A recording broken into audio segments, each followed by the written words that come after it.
السلام عليكم ورحمة الله وبركاته. كلنتو عنا وناكسنا خيارتها ودنا جلس عطاي واحد كسر دواتان استوديوها تلفزيون كدولة بنتلاند وكلها ودنا كأستراليا جارهنا مجالات ملبن داود يا لسيدو كلا واحد كسر دواتان برامج جاره أو كصابسن شريدها كسر كذا دولة دجان كسوماليدا إثيوبيا كلنا يكوي شان مجالات ملبن كلنا كواحد الله قال لها دقموين دوانتن لما جعابي أو دولة دجان كسوماليدا إثيوبيا أي مجعوضي dadkii kulanka ka soo qayb galay badankoodu waxay ka soo jeedeen degmada la yiraahdo Galxamur oo ku taala gobolka Doolo ismaamulka Soomaalida Itoobiya kulankuna waxa uu bilowday jawi wanaagsan ugu horreynna waxa halkaasi kelmado ka soo jeediyay waxa uu kulanku ku saabsanaana jaleedihii ka soo qayb galay oo sharxay Xasan Yuusuf Dhuux oo ka soo jeeda deegaanka Galxamur waxaan caawisaa nimid in aynu u feestayno ama u faraxno degmada ku soo korodhay degaankii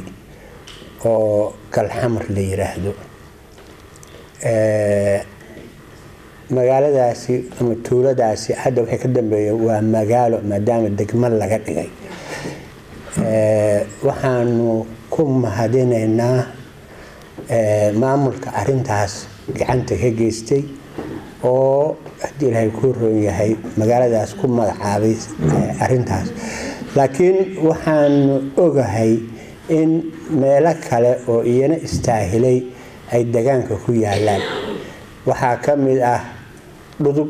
waxa kamid ah qaloocan waxa kamid ah marqaan waxa kamid ah dogob waxa kamid ah maaneed intuba way istaahileen degmooyin in loo magacaabo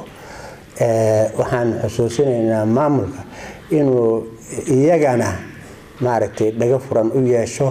hadii Ilaahay ku roon yahay xaqoodana ay helaan waxaan ognahay kuwa wax badan ka yar yar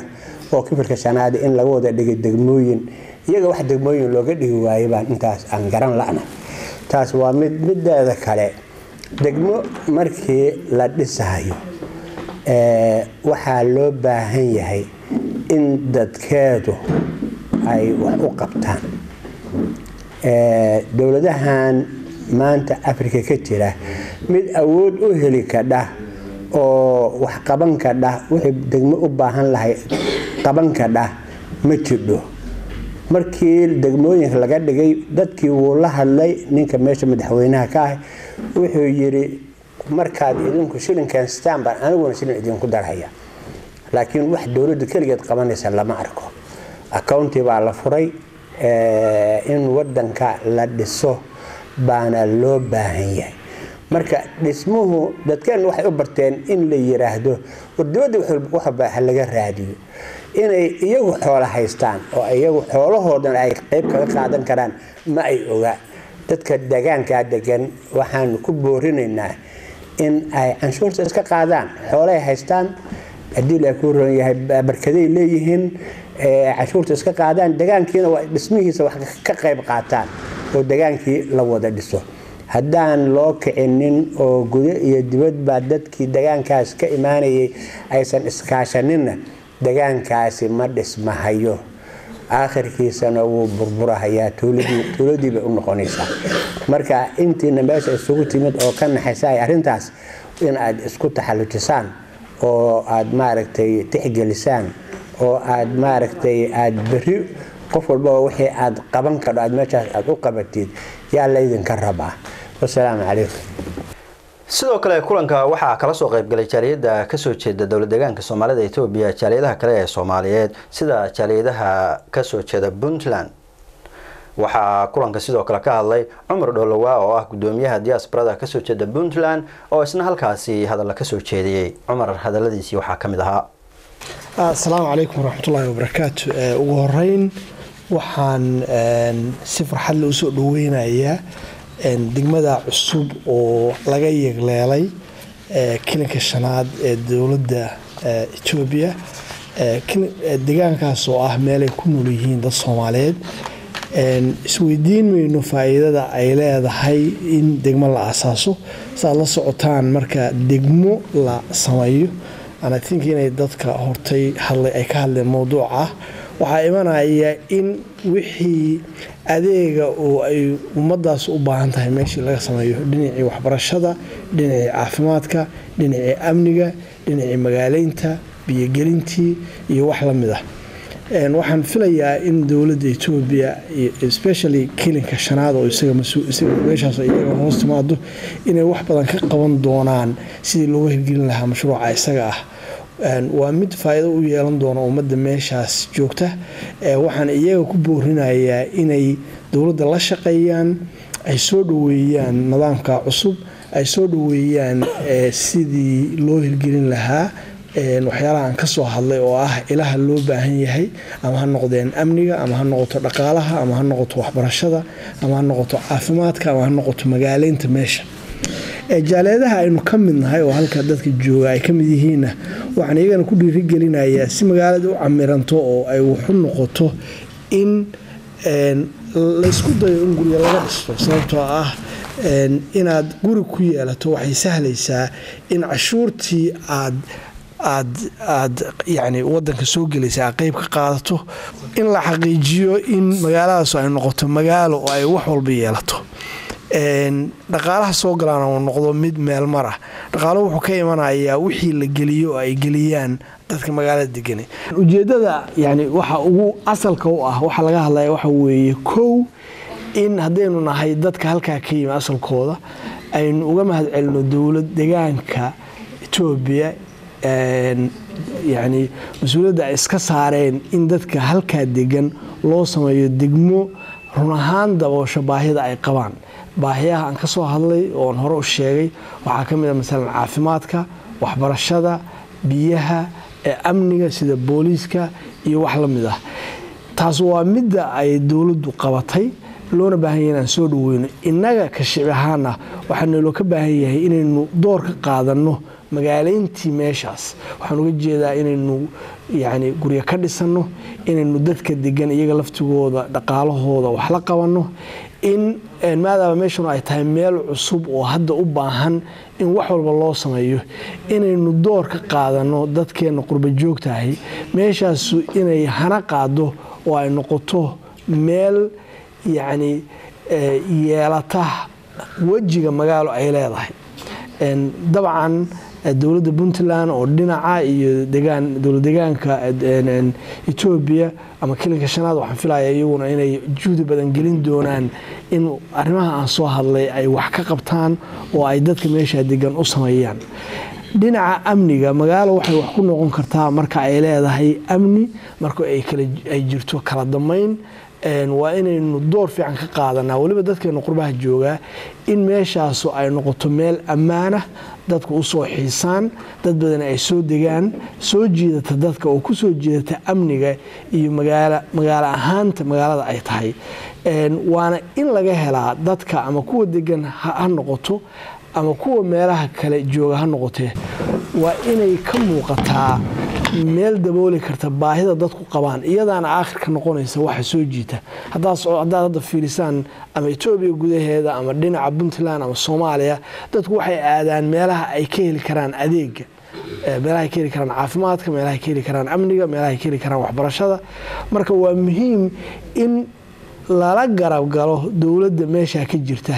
in qaybaha aan soo qaaday tayadooda kor loo qaado especially dadkeena qurbaha jooga ama dad deegaan kule meesha ahaadeen ama dadka ehelka oo iyagu ehel ahaan meesha dadka degan ehelka la ah ha noqdeene inaynu kala qayb qaadano dawlad deegaanka halka laga dhisayo sidii meeshaas ay horumar wanaagsan u sameyn lahayd loo hirgelin lahaa mashaariic badan oo ama gaar loo leeyahay ama si guud loo leeyahay waa mid inaga ina saaran community ahaan ama ay noqono dadka halka ku dhashay ama ka yimi ama ha noqoto dadka iyagu ay dhiig iyo dhaqan iyo dhalasho wadaagaan intaas aan ku soo gabagabeynaya waxaan rajeynayaa sanadkiisa inaan u dabaaldegno iyadoo maanta inta ay tahay ka fiican wassalaamu calaykum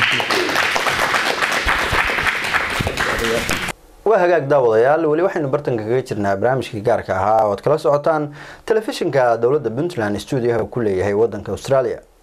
kulanka sidoo kale waxaa kasoo qayb galay aqoon-yahano iyo siyaasiyiin kasoo jeeda deegaanada Puntland oo uu kamid ahaa Cabdiwali Xirsi Nuur oo ah wasiir hore oo ka tirsanaa dawladda Puntland. degmo marka la magacaabayo ama gobol la magacaabayo kolay qorshayaal badan oo lagu ogaaday baa jiray inay meesha buuxin ka dhaqaaqda degmada haday noqoto xuduudaha ay leedahay haday noqoto tuulooyinka hoos imaan kara haday noqoto populationka iyo dadka ku nool intay la egyihiin haday noqoto wax soo saarka sida canshuuraha hadda la sheego kale iyo haybadihii ma degma lahaan jiro dhan haykalkii sida booliiskii sida gurihii lagu shaqayn lahaa marka kulligeen waxay noo muuqataa inay intaas oo dhan ay buuxisay sida awgeedna ay ku heshay in degmo laga dhigo waa run oo runtii wadan waxaa dhisa waa dadka populationka hadba meesha ku nool iyo wixii kaloo runtii u maqan inaynu ogaano waxaynu la qaban karno waa wax aad u fiican waxaan jeclaan lahaa maadaama aan ahay jaaliyadii meesha ka soo jeeday waa inaynu xiriir dhow iyo mid dheer labadaba la yeelanaa deegaankaas si aan u ogaano baahiyaha ka taagan iyo waxaynu ku biirin karno waxaynu isla garanay meesha in dawladda ka jirto iyaduna degmo u magacaawday markay u magacaabayso ay kolay way ku xisaabtamaysaa iyada laftigood baahiyo degdeg inay imaanayaan in maamul loo sameynayo in maamulkaas xafiis u baahan yahay mushaar u baahan yahay gunooyin u baahan yihiin gaadiid u baahan yahay waxyaalo badan tuulooyinka laftigooda sidoo kale sidii laftigeeda cashuurtii cidii qaadi lahayd tababaro badan in loo furo booliiska laftigiisa loo wana orderka soo celin lahaa marka waxaasoo dhan kolay dawladda meesha jirtaa way ka fakartay wayna waxay aragtay inay buuxin karno inagu waxaa lanaga baahan yahay dee aqoonteenana inaan gelino oo ku biirino dadka aqoonteen waxaynu ku biirin karno haddaynu maamulada laftigeenu hadda maamulka kilinka shanaad iyo Puntland xiriir fiican bay leeyihiin haddaynu waxaan ku dhaan laftiga treenada iyo tababaradii isdhexgalka iyo in intaba la xoojiyo waxaynu u baahannahay aga waxaynu la soconnaa in isaga laftiisa custom laga furayo oo labada dawlad laftooda customka isdhaafsanayaan customka laftigiisu degmadaas maanta waxay ku biirinaysaa waxyaalo badan oo runtii waxqabad u ah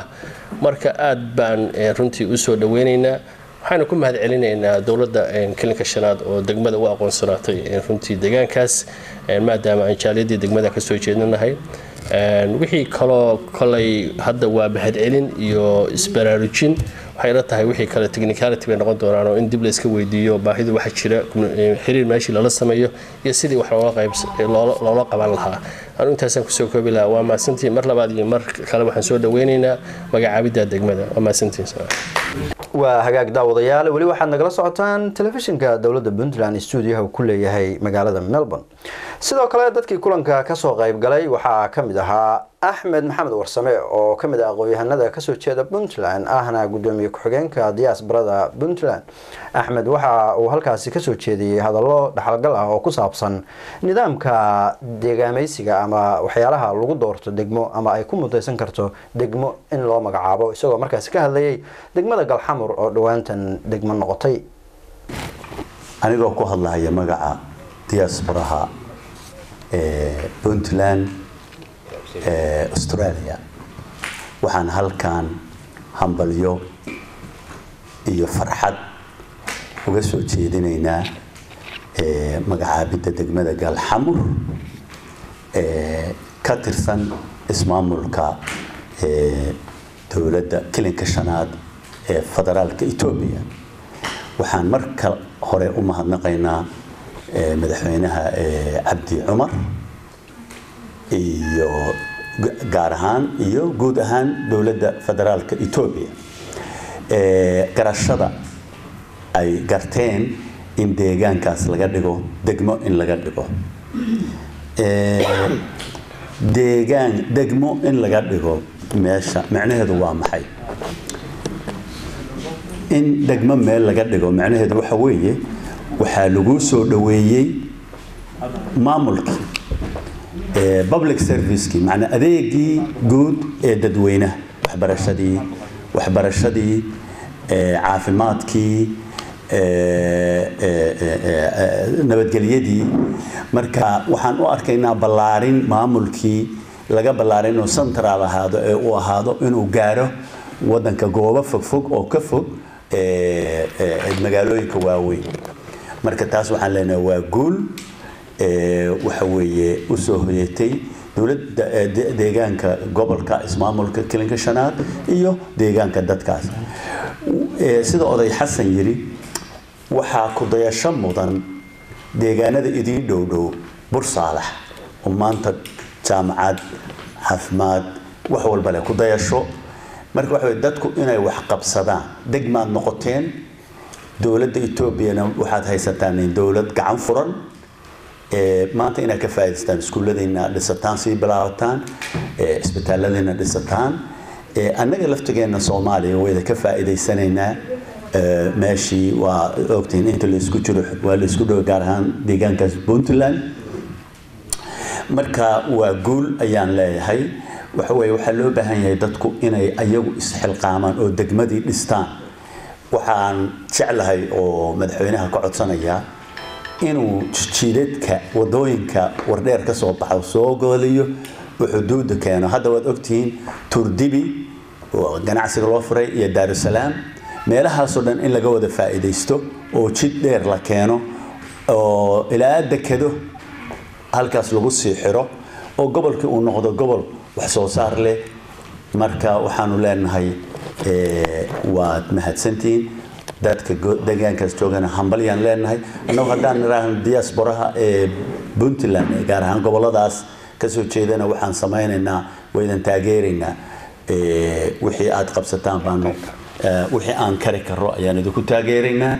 waxaanu leenahay hambaliyo marlabaad wassalaamu calaykum waraxmatullaahi wabarakaatuh waa hagaag daawadayaal dadkii kulankaasi ka hadlay sidoo kale waxaa kamid ahaa garyaqaan Cabdiweli Faarax Qambi oo isna ka hadlay kaalinta dawladda looga baahan yahay iyo waliba kaalinta shacabku ay ka qaadan karaan deegaanka reer Galxamurow sarooyin taxan baa leedin oran jiray tuulada Galxamur caawa waxaad u dalacdeen degmo arintaas iyada waad ku faraxsan tihiin annaga oo Australia ku nool oo meesha ay joogtaan iyo halkaan joognaa u maleynayo 12,000 oo mayl inay inoo dhaxeeyaan farxadaas aad faraxsan tihiin baan idin kala qayb galaynaa waxaan rabaa inaan idin xusuusiyo magaalada Galaadi wardheer Jiriiban Garowe Qardho Beledweyne Erigaabo Xudun xilligii daraawiishtii baa aasaastay magaalooyinkaas maanta qaybo badan oo kamid ah waa caasimada gobol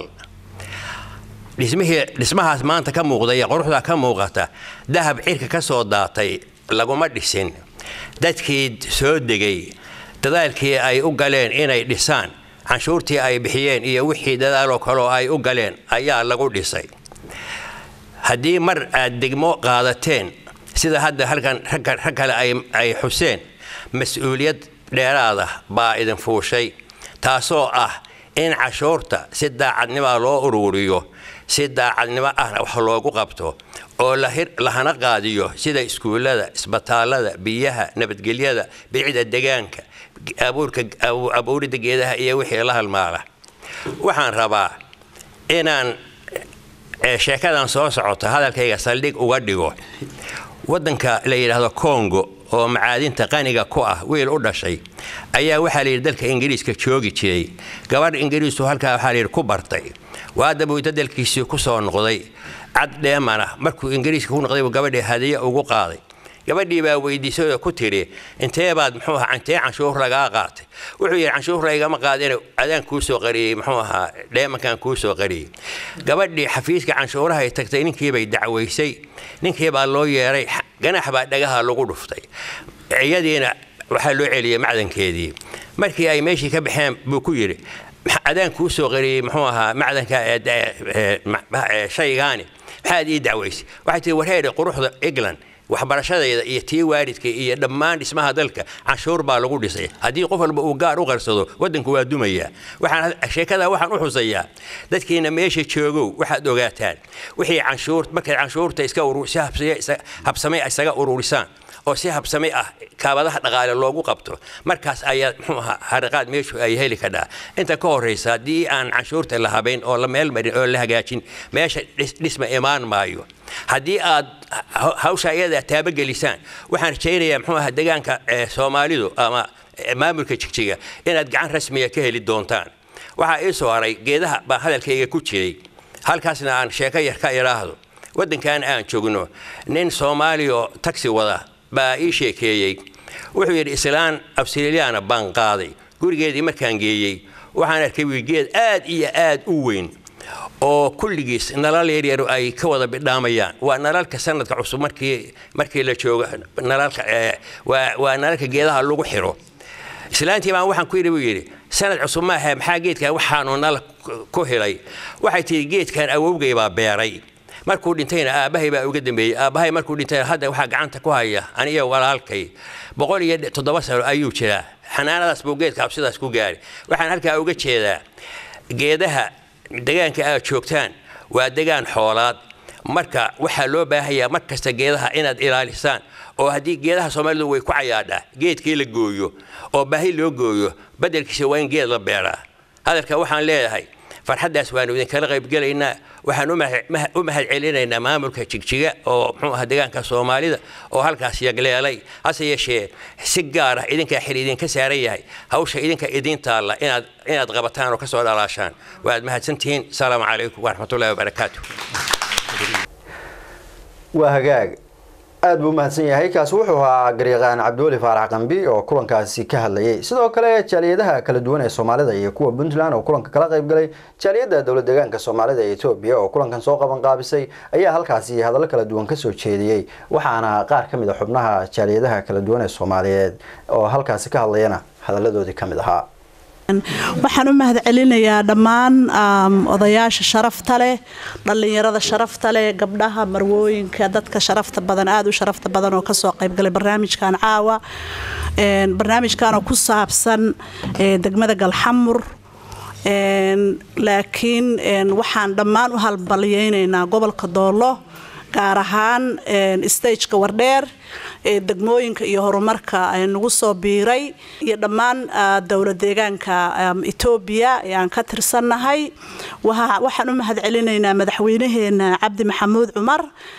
waxaan ugu hambalyeynaa maamulka fiican iyo hawsha sida quruxda badan oo hawsha u wado waxaan u hambalyeynaa degmooyinka cusub si gaar ah anagoo ka soo jeedno gobolka Doolo gaar ahaan stage-ka Wardheer si gaar ah Galxamur dhammaan dawlad deegaanka dhammaan gobolada dhan haddaan intaas uga gudubno hambalyada madaxweynaha iyaga sharafta badan ee Cabdi Maxamuud Cumar waxaan ka codsanaynaa gobolka Doolo waa gobol baaxad weyn waa ka ma aragtay Doolo gobol kaliya macnaha ka badan buu istaahilaa 3 gobol iyo ka badan buu istaahilaa because waa dhul aad u baaxad weyn waxaan rajaynayaa sidii hadda degmooyinka cusub ugu soo biireen inay degmooyin kale iyo gobollo kalena ay ku soo biiri doonto gobolka Doolo waxaan kaloo ka codsanaynaa madaxweynaha iyaga sharafta badan ee Cabdi Maxamuud Cumar maxay too in gobolka Doolo annaga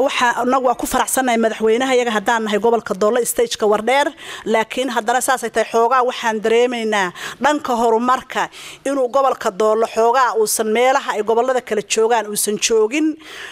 waxaan ka codsanaynaa madaxweynaheena inuu maaragtay dhanka caafimaadka wax ka qabto inuu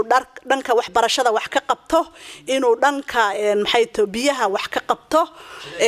jidadka wax ka qabto layrarka wax laga qabto annagana waa garab taaganahay madaxweynaha iyaga waana ku faraxsanahay diyaar baan u nahay inaan si kastaba ha ahaatee uga qayb qaadano horumarka gobolka Doolo iyo dhammaan dawlad deegaanka Itoobiya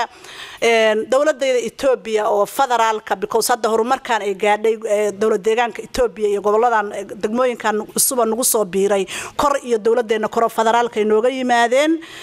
annaga Itoobiya deegaanna waa naga dhaxeeya dadna waa naga dhaxeeya waa dawladayadii waa ku faraxsanahay waa mahadsantiin dhamaantiin waxaan mahad celinayaa dhammaan odayaasha Puntland diaspora madaxdeeda na soo booqatay dhammaan jaaliyadaha kale oo Soomaaliyeed walaalayaal aad baad u mahadsantihiin haddaan ka warramo annagoo dhalinyarada ka soo jeeda jaaliyadda DDSI ee maamulka Itoobiya runtii waxaan ku faraxsanahay inaan helno degmooyin cusub oo ka soo fircamay booq magaalada Galxamar waxaa la oran jiray kamid ahayd tuulo kamid ah ayay ahaan jirtay booq maantana alxamdulillaah rabbil caalamiin waa degmo la baawara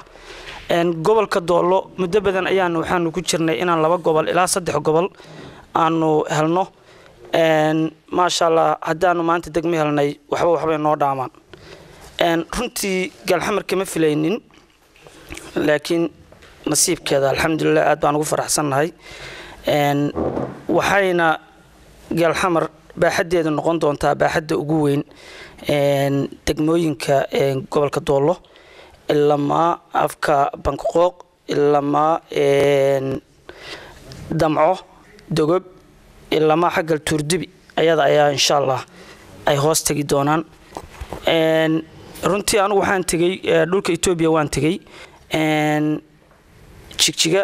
sida ay tahay aad baan ugu farxay waa dhisantay magaalo madaxdu degmooyinka iyo goboladuna sidoo kale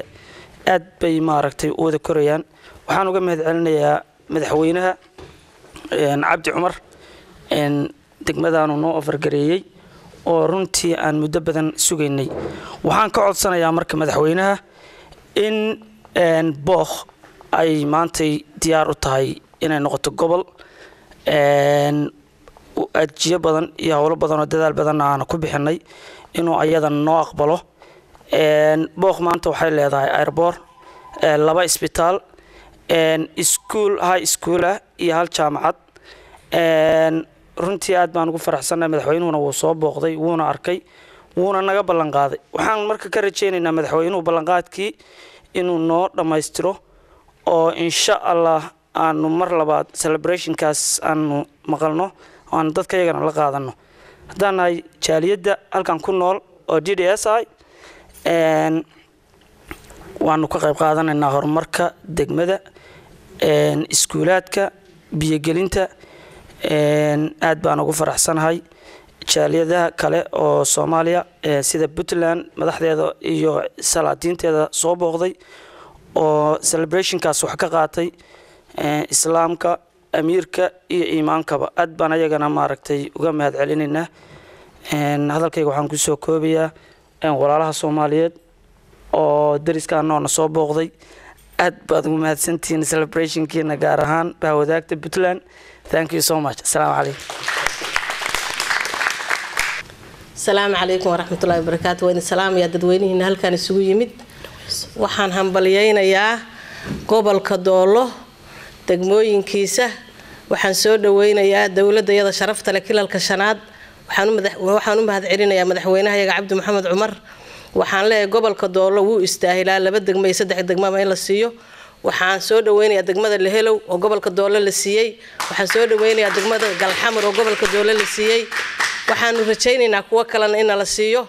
waxaan leeyahay dadweynaha u dhashay gobolka Doolo meel kasta ay joogaan dal iyo dibad waxaan leeyahay dalkiina dhismihiisa iyo dadaalkiisa ka qayb qaata haddaynan inagu gobolkeena dhisan oo degmooyinkeena dhisan oo dawladda ayna wax la qabsan cid wax inoo qabanayso kale ma jirto dawladda waxaan leeyahay madaxweynaha kilalka shanaad waxaan leeyahay Cabdi Maxamuud Cumar 5 sano hore Doolo way ku oomanayd 5 sano dambe wax qabadkaaga inaanu aragno baan u baahana annagana waxaan laga rabaa inaanu dadaalo oo degmooyinka iyaga iyo gobolka iyaga wax u qabano waana garab taaganahay waana soo dhaweynaynaa diyaar baan u nahay hiili hoob inaan la garab istaagno assalaamu calaykum waraxmatullaahi wabarakaatuh السلام عليكم ورحمة الله وبركاته وحن هالكن همبلية يبقعدين أدو بلارين إنه جسوا جدينينا لابد الدجمة دولار للسيء وحن لنا هاي همبلية مركز كوادي مركز لوادي مركز الدحات وحن كلو رجينينا أنت إنك بدل وحن كلو نستيل لنا هاي دولة عصب ومدح ذكية هاي عبد عمر إن برنسينه قبل كدولة يحتفظ معهم waxaan kaa rajaynaynaa waxqabadkeedii 5 sano soo socota inaad focus ka saartid gobolka Doolo gaar ahaan Wardheer iyo nawaaxigeeda. Assalaamu calaykum dhammaan ummadda Soomaaliyeed meesha isugu timid waxaan maanta u dabaaldegaynaa degmada naloo magacaabay aad baan ugu faraxsanahay waxaan leenahay hambaliyo kulligeena u dabaaldegaynaa meel kasta oo joogno haddaanay reer Doolo madaxweynaheena Cabdi Cumarna waxaan leenahay thank you very much walaalkay waan mahadsantahay khayr Allah ku siiyo dalkii markaan ku fiiriyay gobolo badan baad wax ka qabatay runtii anaga haddaanay reer Doolo wax badan baan tabanaynaa. Bismillahir Rahmaanir Rahiim anigu waxaan ku dari lahaa waxaan soo dhaweynaynaa degmada Galxamur waxaan uga mahadnaqaynaa madaxweynaha dawladda deegaanka Soomaalida Itoobiya Cabdi Maxamuud Cumar sababtoo ah maadaama ay deegaan balaaran ay Galxamur ay u tahay degmo u tahay arinta aad bay u anfacaysaa dadka deegaanka haday noqoto xagga tacliinta iyo caafimaadka iyo horumarka idil waxaan ku darsan lahaa annaga dadkeena deegaanka ka soo jeeda ama ehelka la ah inaan Soomaalida especially dadkaas reer Galxamur in qolo kasta oo wadamada dibadaha jooga in qolo wal mashruuc yar ay qaadato oo xagga horumarinta ah annaga hadana Australia in hal mashruuc aan qaadano oo sidoo kale aan iskuul ka dhisno degmadii dadka Mareykan jooga iyagana sidoo kale in isbitaalka dhisaan haddii ay dawladda deegaanku ay tiri Soomaalida Itoobiya hadaad 100 keentaan 100 baan ku dareynaa in inta mashaariicda lacagtaas dadka la iska urursho haddii dadkeena diasporaha oo deegaankaas ama ka soo jeeda ama ehelka la ah aynu contribution sameeyno oo qolol mashruuc ay qaadato ayaan ku talin lahaa hadda anagoo ka Australia inaan mashruuc waxbarasho aan qaadano haddii ay magaalada waxbarasho yeelato iskuul weyn laga dhiso fiican way weynaanaysa balaaranaysa dadku dhan soo degayaan annaga xataa qasama inaan guri ka dhisano dadkii baa guri ka dhisanay dhulka joogay haddii isbitaal laga dhiso sidoo kale iyadana waa arrin fiican oo maartu wanaajinaysa marka annaga qoladeenan hadda community-ga Australia mashruucan qaadanaan qabaa mashaariicda horumarinta ee deegaanka. Assalaamu calaykum. waxaan kaloo aad u salaamayaa gobolladeena Wardheer Walwaal Doolo Dhangalaadi Dhudub Booq degmada hadda ku soo biidhay oo Galxamur iyo dadweynaha jooga aad baan ugu hambalyeeynaya una soo dhaweynaya una salaamaya mar koobaad iyo mar labaad iyo mar saddexaadba waxaan ugu ducaynayaa Ilaahay kuwii wax ka dheefa oo ku barbaara oo wax ku qabsada Ilaahay inuu ka dhigo annagana kuwa dalkoodii dadkooda xasuusta Ilaahay inuu naga dhigo baan ku ducaynayaa. Bismillahir Rahmaanir Rahiim saan hore idinku sheegnayba waxaan halkaan isugu imaanay dabaaldegii iyo hambaliyadii gobolka Doolo stage-ka Wardheer gaar ahaan annagoo u hambalyeynayna horumarka uu gaaray gobolka Doolo degmooyinka cusub oo ku soo biiray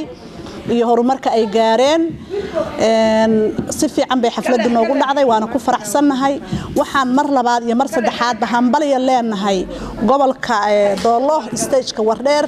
iyo dhammaan dawladda deegaanka Itoobiya horumarka ay gaareen waxaan aad u salaamaynaa oo aad u bogaadinaynaa madaxweynaheena sharafta badan ee Cabdi Maxamuud Cumar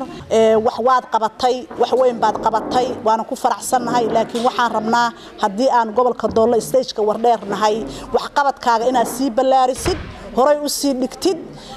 waliba aad focus ka saadhid waxbarashada caafimaadka jidadka biyaha airportka dhalinyarada ee dawladda deegaanka Itoobiya aad u samaysid facility meel garoon ay kubadaha ku ciyaaraan meel ay holidayda ku qaataan aad iyo aad baad u mahadsantahay mudane waa ku hambalyeynayna waana kula jiraa dhammaan dawladda deegaanka Itoobiya iyo gaar ahaan gobolka Doolo stage-ka Wardheer waan ku garab taaganahay. waa tahay daawadayaal guud ahaan inta ayaan kusoo gabagabeynayaa barnaamijka gaarka ahaa ee idinkaga imaanayay telefishinka dawladda Puntland uu ku leeyahay wadanka Australia gaar ahaan magaalada Melbourne barnaamijka waxaad ku daawateen jaaliyadaha ka soo jeeda dawladda deegaanka Soomaalida ee Itoobiya oo u dabaaldegayay degmooyin cusub oo dhawaantan lagu soo kordhiyay gobolkaasi Doolo ee ismaamulka Soomaalida ee Itoobiya barnaamijka aniga gudaha ayaa la socodsiinayay waxa barnaamijka sidoo kale inoo soo saaray Cabdi Cilmi dhammaan bahda telefishinka dawladda Puntland studio-ha Melbourne oo isku duuban waxaan idinkaga tagaynaa sidaas iyo nabadgelyo. Assalaamu calaykum waraxmatullaahi wabarakaatuh. haatan waxaan idinku leexinayaa qaybaha kale ee barnaamijyada telefishinka dawladda Puntland.